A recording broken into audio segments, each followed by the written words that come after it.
नमस्कार। हमारी आज की वीडियो का विषय है छंद शास्त्र। मैं डॉक्टर सलील कुमार, एसोसिएट प्रोफेसर, आपका केआरएम डीएवी कॉलेज नकोदर की ऑनलाइन डीएवी डिजिटल पाठशाला में स्वागत करता हूं।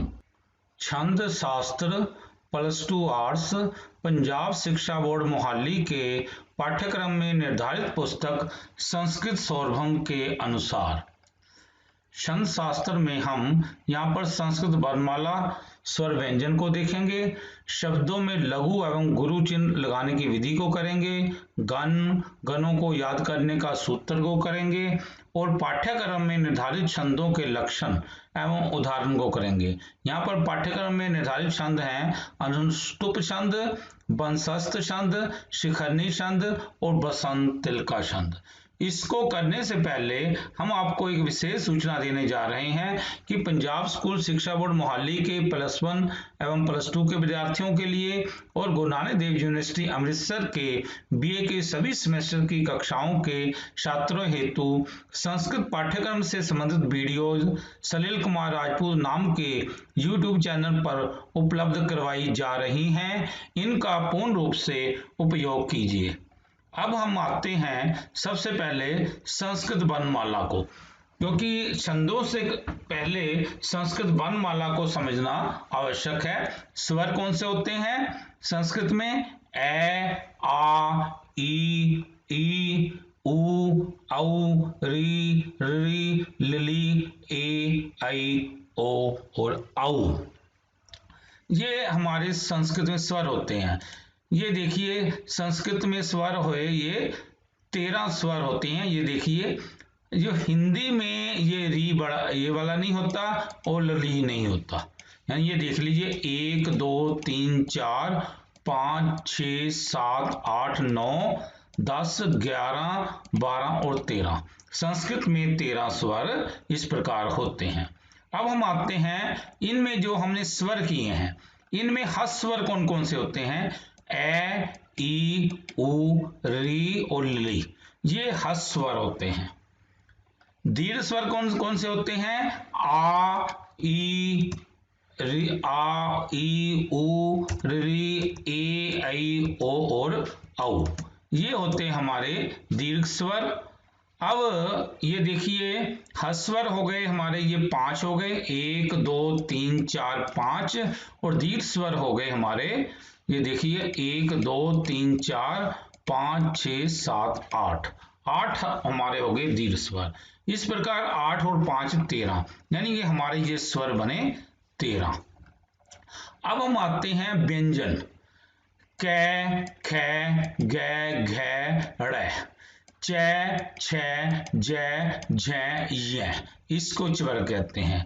ट, ठ, ड, ढ, ण, त, थ, द, ध, न, प, फ, ब, भ, म। फिर है य, र, ल, व।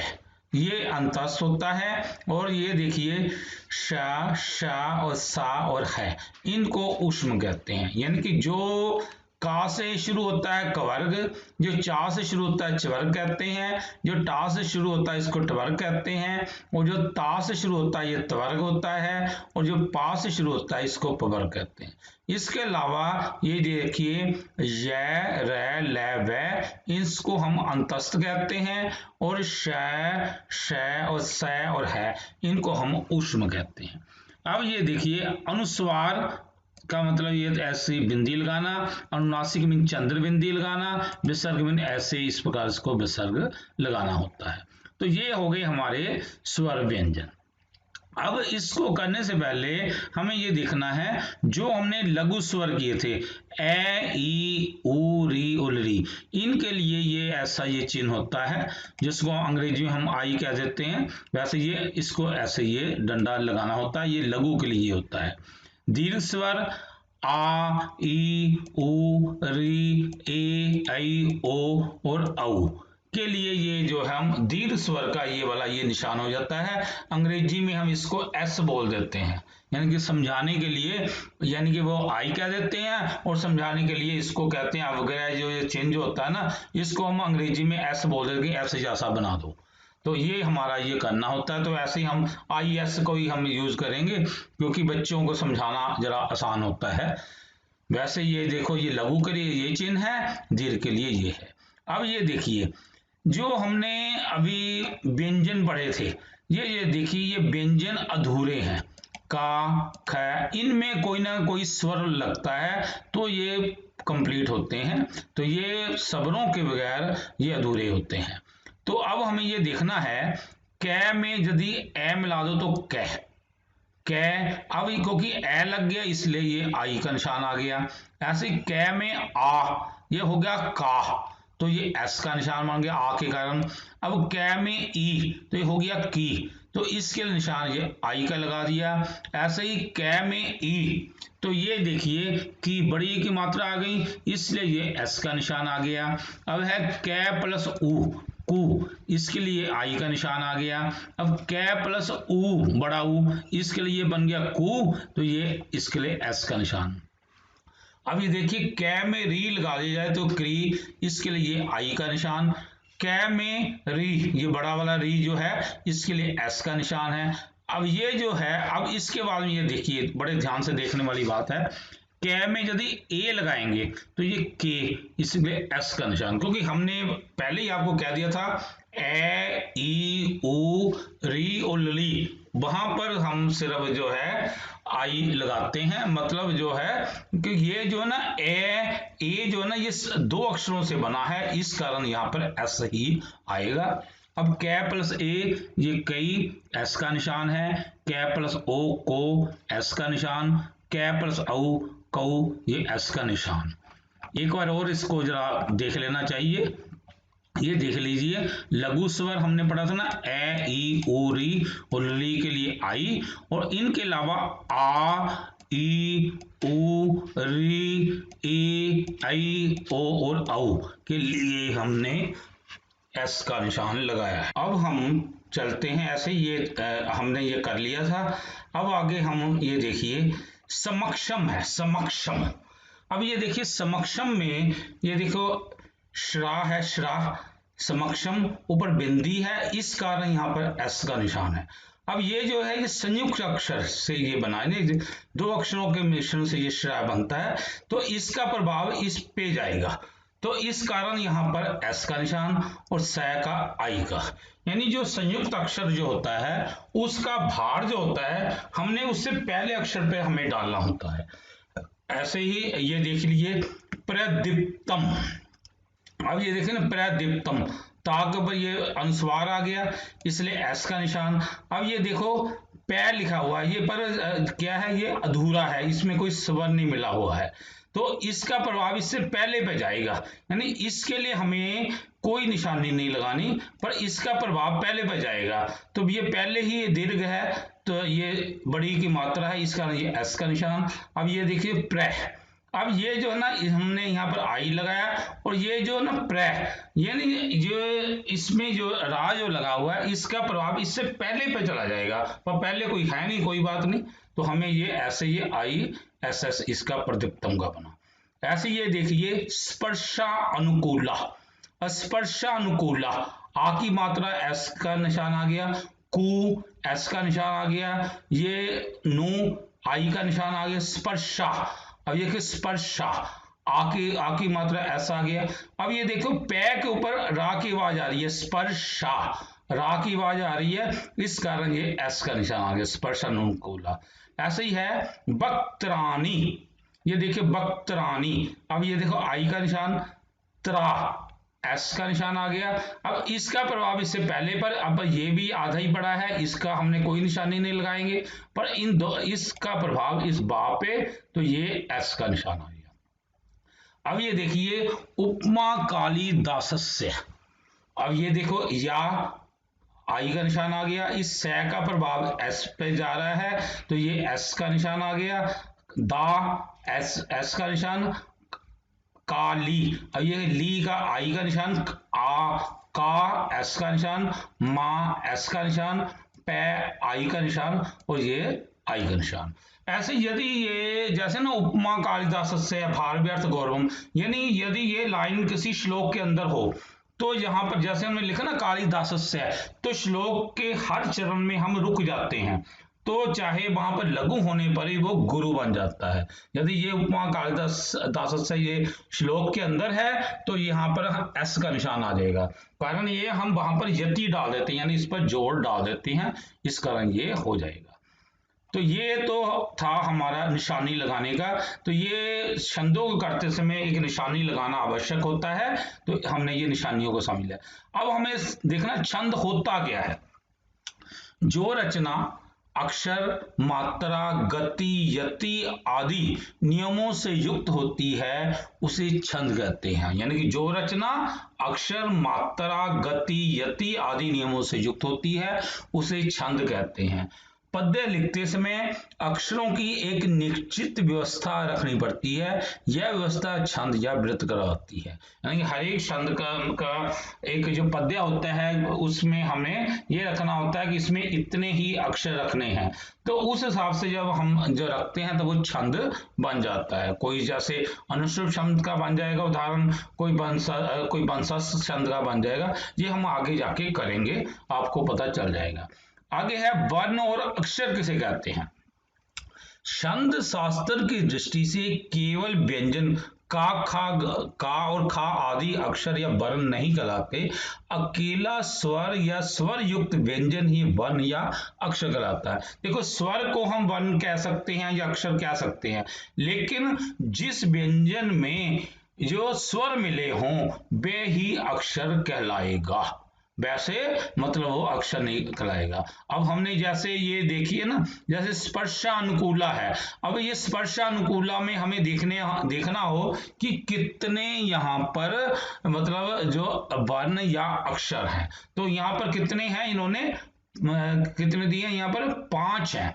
कारण यह है कि ये आधा जो है ना इसका कोई महत्व नहीं है, तो ये देख लिए ला कु नु शा पा, तो ऐसे बक्तरानी में 3 है। अब दूर से लग रहे हैं कि जैसे ये 4 है, लेकिन ये इसका आधे कै का कोई महत्व नहीं है। ऐसे ही है उपमा कालिदासस्य, देखने में लग रहा है कि यहाँ पर 9 है, पर ये 9 नहीं, यहाँ पर 8 अक्षर है, क्योंकि ये इस स का कोई मतलब नहीं है, इसका प्रभाव पहले पे जाता है, तो ये हमें देखना होता है वर्ण अक्षर का।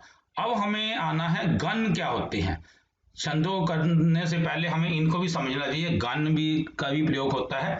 छंद शास्त्र में 3 अक्षरों को गण कहा जाता है। गण में 3 अक्षर गुरु या लघु भी हो सकते हैं, कभी पहला अक्षर गुरु या लघु हो सकता है, कभी पिछला अक्षर गुरु या लघु हो सकता है, कभी बीच का अक्षर लघु या गुरु हो सकता है। गण शास्त्र में 3 अक्षरों को गण कहा जाता है कि 3 अक्षर मतलब तिगड़ी 3 अक्षरों को गण कहा जाता है। गण में तीनों अक्षर गुरु या लघु भी हो सकते हैं, कभी पहला अक्षर गुरु या लघु हो सकता है, कभी पिछला अक्षर गुरु या लघु हो सकता है, कभी बीच का अक्षर लघु या गुरु हो सकता है। इस प्रकार गणों की विभिन्न स्थितियों के आधार पर गणों के 8 भेद हो जाते हैं। इन 8 भेदों को नीचे स्पष्ट किया जा रहा है। जैसे मगन है, मगन, अब मगन में तीनों गुरु होते हैं, यानी कि जैसे इसका देखे निशानी क्या होती है मगन की, मतलब इसमें तीनों यस, जैसे मायावी, अब देखो मायावी, इसमें तीनों यस आ गए।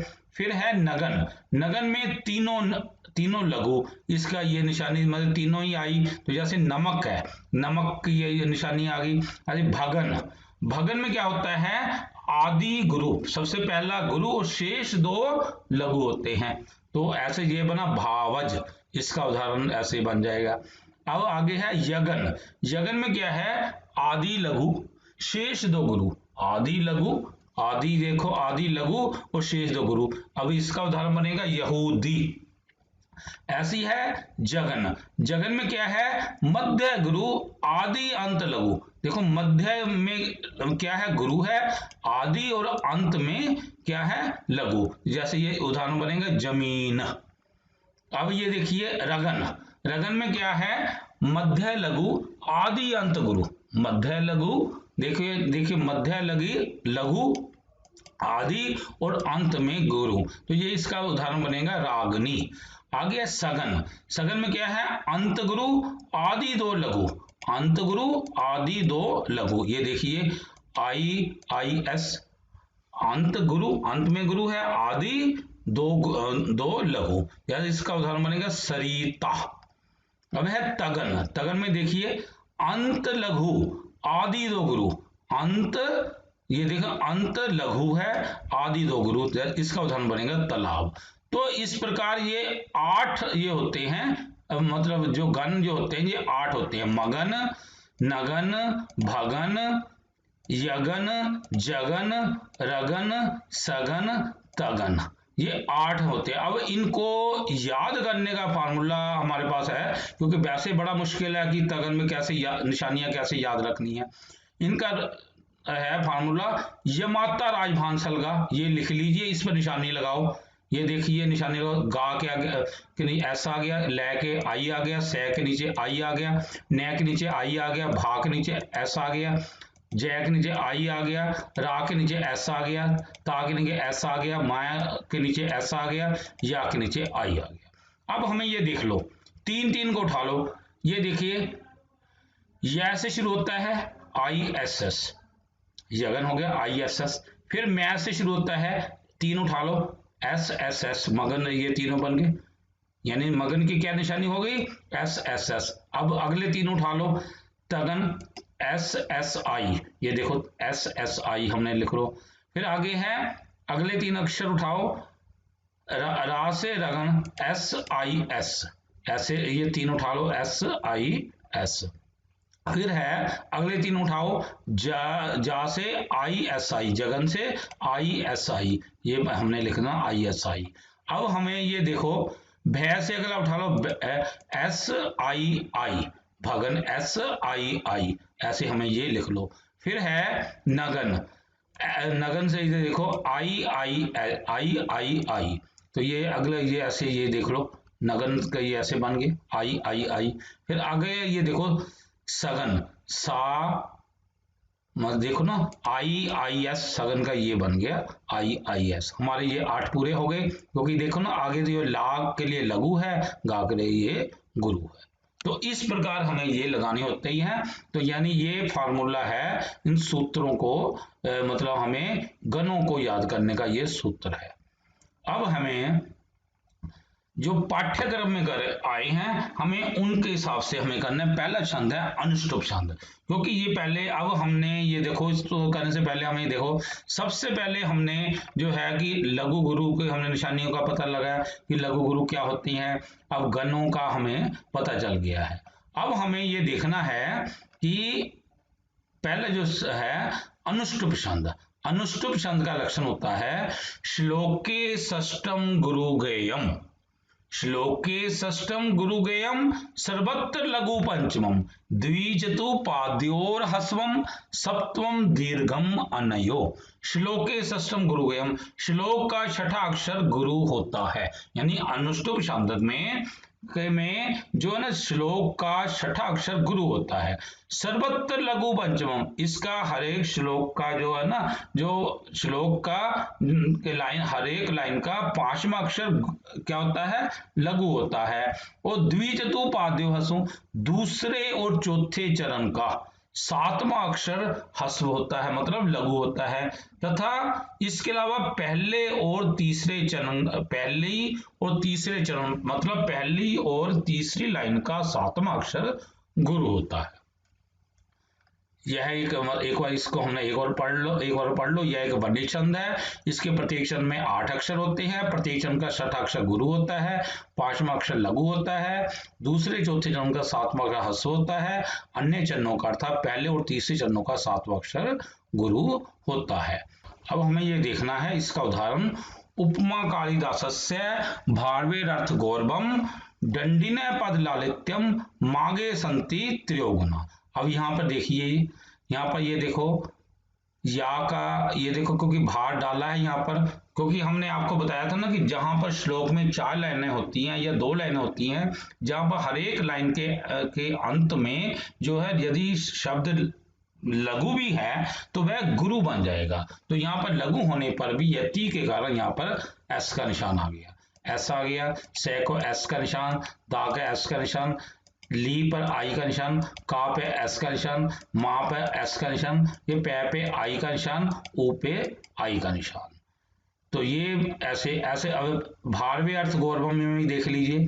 अब ये आधा, ये माँ हलंत है, उसकी कोई निशानी नहीं, इसका प्रभाव पहले पे जाएगा, एस का निशान, आई का निशान, गौरव एस का निशान। अब ये था, ये आई का निशान, रा ये एस का निशान, बे पर ये एस का निशान, रा पे आई का, और ये एस हो गया। ऐसे ये देखिए पद दंडिनय पद लालित्यम, यहाँ पे देखो या का प्रभाव, मैं का प्रभाव जा रहा है, एस का निशान, ली पर ये तय के कारण एस का निशान, ला पे एस का निशान, पद ये देखिए आई पे का भी आई। फिर ये देखिए इसका नय के ऊपर के पीछे विसर्गे हैं, इसका एस का निशान, ये डा है, इसका आई का निशान, इस नय के कारण ये एस का निशान। अब है मागे संति त्रियोगुना, यहाँ पे देखो एस का निशान, ना पे गु पे आई का निशान, त्रियो एस का निशान, ये आई का निशान, इसका प्रभाव इस पे पहले पे जा रहा है, यह त्रय क्योंकि संयुक्त अक्षर है, इसका एस का निशान, न का प्रभाव एस पे जा रहा है, से पे जा रहा है, इसका एस का निशान, माघे ये देखो एस का निशान, ये एस का। तो ये तो हमें ऐसे निशानी लगानी। अब क्योंकि हमने पढ़ा था कि श्लोक, हमने लक्षण में अभी पढ़ के हटे ना कि प्रत्येक चरण का छठा अक्षर गुरु, पांचवा अक्षर लघु, सातवां अक्षर ह्रस्व और अन्य चरणों में पहला सातवां अक्षर गुरु होता है। तो ये हमें एक बार चेक कर लो, देखो पांचवा सभी जगह पर ये क्या है, लघु है पांचवा। छठा अक्षर गुरु है, छठा अक्षर ये हमारा इस प्रकार ये गुरु हो गया। अब ये देखो छठा अक्षर सभी जगह पर ये गुरु हो गया कि प्रत्येक चरण का छठा अक्षर गुरु, पांचवा अक्षर लघु, दूसरे और चौथे चरण का सातवां अक्षर ह्रस्व होता है, दूसरे और चौथे का, और अन्य चरणों का पहले और तीसरे चरणों का सातवां अक्षर गुरु होता है। अब हमें ये करना है, इसका एक और उदाहरण है, यदा यदा हिस धर्मस्य ग्लानिर्भवति भारत अभ्युत्थानं धर्मस्य तदा आत्मनं सृजाम्यहम्। यदि ये आपको उदाहरण अच्छा लगता है तो ये कर लेना, पर निशानी लगानी आवश्यक है। अब आगे है वंशस्थ छंद, जतौ तु वंशस्थ मुदीरितम जरौ, जतौ तु वंशस्थ मुदीरितम जरौ, यह एक वर्णिक छंद है। इसके प्रत्येक चरण में 12 अक्षर होते हैं और गणों का क्रम क्या होता है, जगन, तगन, जगन और रगन होता है। मतलब इसमें है ना गणों का वो देखते हैं कि जतौ तु वंशस्थ मुदीरितम जरौ, इसके प्रत्येक चरण में 12 अक्षर होते हैं। गणों का क्रम लिखा ना, जतौ जा और ता, फिर जा और रा, जा और रगन इस प्रकार होते हैं। अब उदाहरण कीजिए तो आपको पता चल जाएगा। तथा समक्षम दहता मनोभवम पिनाकिना भगन मनोरथा सती निनिंद रूपम हृदयन पार्वती प्रियेषु सौभाग्य फलाही चारुता।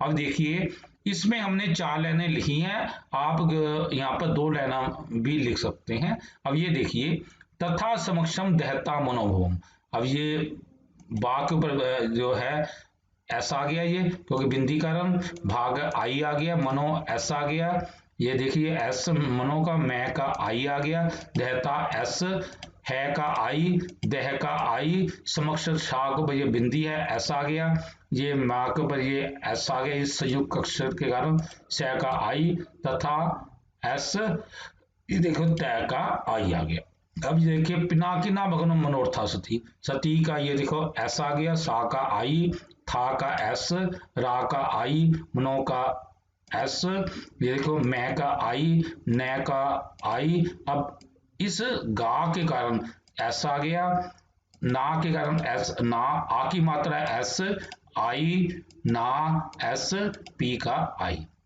अब देखिए पार्वती एस आ गया, ये देखो ना बा का आई। अब इस बा का प्रभाव इधर पड़ता है, वैसे भी ये दीर्घी है, ये न का आई, ये का एस आ गया, द का आई आ गया, फिर द इसका आई आ गया।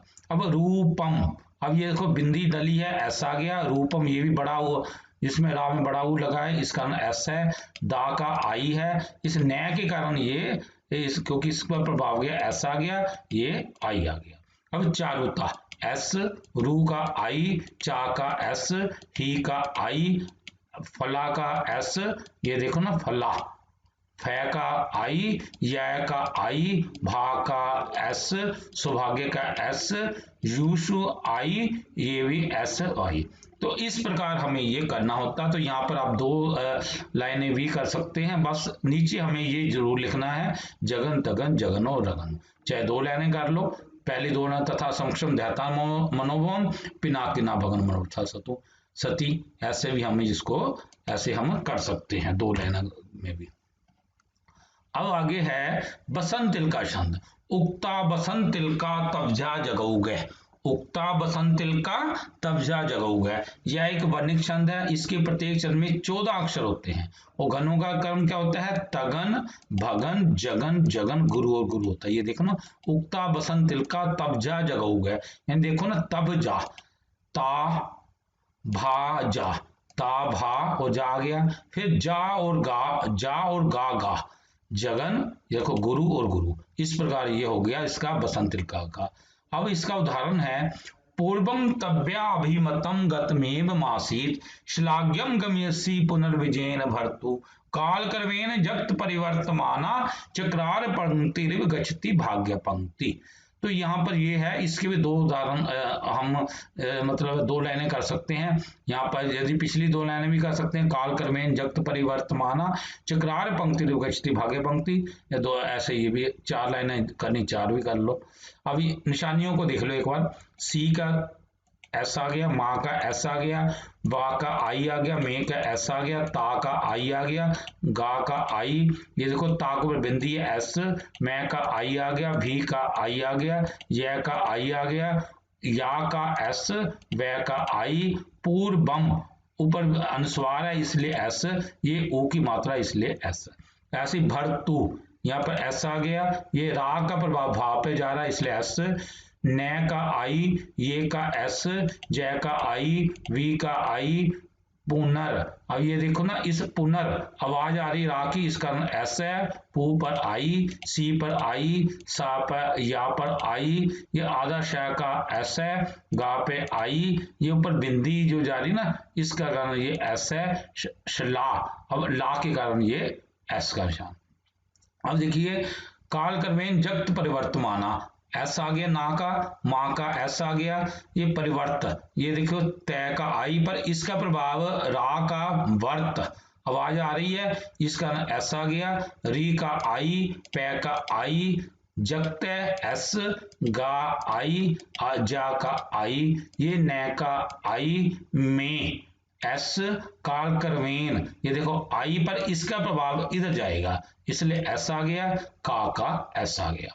अब ये देखो पंक्ति, एस आ गया, इस पाक पर बिंदी है इसलिए एस, या का आई, भा का एस आ गया, ती का आई आ गया, गच्छती का ये देखो छा का आई, इस चा का प्रभाव गा पे जा रहा है इसलिए एस आ गया, बा पे आई, री का आई, ता का आई, पंक्ति, ये देखो पर बिंदी है इसलिए एस, रा का आई, चक्रार एस, चा का ऐसे, क्योंकि इस रा का प्रभाव इधर जा रहा है। तो इस प्रकार हमें ये करना होता है, चाहे दो लाइनें कर लो चाहे 4। अब हम आते हैं शिखरनी छंद पर। शिखरनी छंद है, रस्से रुद्रे छिन्ना यमन सफलाग शिखरनी, यह एक वर्णिक छंद है। इसके प्रत्येक चरण में 17 अक्षर होते हैं, 6ठे और 11वें पर जति होती है, यानी कि क्योंकि ये थोड़ा सा बड़ा है इसमें हमें 6ठे अक्षर पर रुकना है और 11वें पर रुकना है। तो इस प्रकार ये लाइन थोड़ी क्योंकि बड़ी होती है। और गणों का क्रम क्या होता है, यगन, मगन, नगन, सगन, भगन और एक लघु और एक गुरु होता है। ये देखिए, यह मैंने मतलब क्या बना, यगन, मगन, नगन, सगन, भगन और ला और गा, यानी कि एक लघु और एक गुरु, यानी कि शिखरनी का लक्षण इसमें क्या लिखा है, यमन सवलाग, यानी कि यगन, मगन, नगन, सगन, भगन, लघु और गुरु। इसका हम अब उदाहरण करेंगे। अनाघ्रातम पुष्पम किस लय मैलूनम करुहे अनाविग्धम रत्नम मधु नभ मनास बाधित रसम अखंडम पुण्यानाम फल मिच तद्रूपम ऐनगम न जाने भोक्तारम कमी समुपस्था सयति विधि। अब यहाँ पर ये देखिए, एक अनाघ्रातम पुष्पम किस लय में लूनम कर रुहे, यहाँ पर एस का निशान आ गया, रू पे आई, रा पे आई, का पे आई, ये नाक पर बिंदी एस, लू पे एस, मैं पे आई, य पे आई, लै पे आई, एस सा पे आई, की पे आई, ऊपर बिंदी आ गई, अनुस्वार का एस, इस शा का ये एस, तम पे ये एस आ गया, घ्रा एस आ गया, ना पे एस आ गया और ए का आई आ गया। अब ये देखिए, अनाविग्धम रत्नम मधु नभ मनास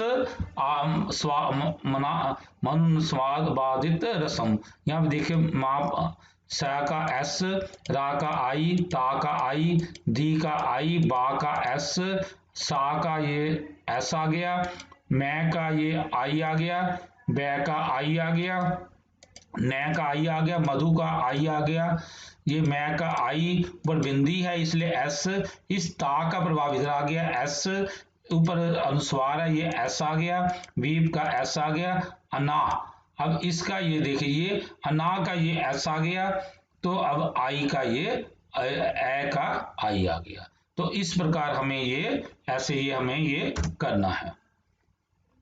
अब है अखंडम पुण्य नाम फल मिच तद्रूपम नघम, ये देखिए एस, न का आई, मैं का आई, पै का आई, रूप एस, ता का ये एस आ गया, ये देखो ना इस त्रा में रा है ना, इस कारण ये ऐसा है, इसका प्रभाव इधर आ गया, च का आई, मी बै का आई, मी का आई, फल का ये देखो आई आई आ गई, यहाँ पर भी ना पर ये विसर्ग है ना, सॉरी ये अनुस्वार है और आ की मात्रा है इसलिए एस, या का एस, इस न के कारण ये एस आ गया, पर बिंदी है इसलिए एस, इस न के कारण नया के कारण ये एस आ गया, ये आई आ गया।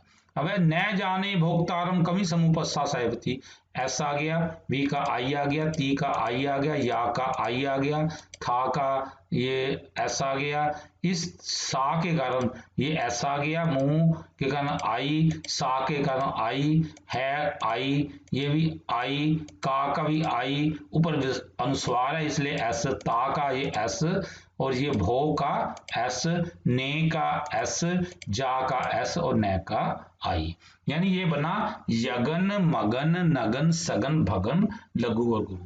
तो इस प्रकार हमने यहाँ पर चारों जो थे छंद हमने कर लिए हैं। तो इसमें बस ये ध्यान रखना है कि दो दो उदाहरण के लिए दो दो लाइनें भी की जा सकती हैं, यानी कि हमें सबसे पहले ये करना होता है लक्षण लिख दो और लक्षण के बाद में ये है ना, जैसे रसे रुद्रिशिना जम सबलाग शिखरनी, इसको समझाने के लिए ये हिंदी होती है और फिर इनमें कोई दो लाइनें हम कर सकते हैं। तो अभ्यास वहां पर कैसे आएगा कि अधोलिखित छंदों के लक्षण और उदाहरण लिखिए, तो ऐसे मतलब कोई भी मतलब वहां पे आ सकते हैं, कोई दो वहां पर हमें दो में से कोई एक करना होता, पेपर में आएगा अनुष्टुप वसंत, दोनों में से एक करना होगा। इति शुभम। प्रिय साथियों, यदि आपको ये वीडियो पसंद आया हो तो कृपया लाइक कमेंट और शेयर अवश्य करें। यदि आपका कोई सुझाव हो तो कृपया हमारे व्हाट्सएप नंबर 9417347739 पर सुझाव लिखिए। कृपया हमारे चैनल सलील कुमार राजपूत को सब्सक्राइब भी करें।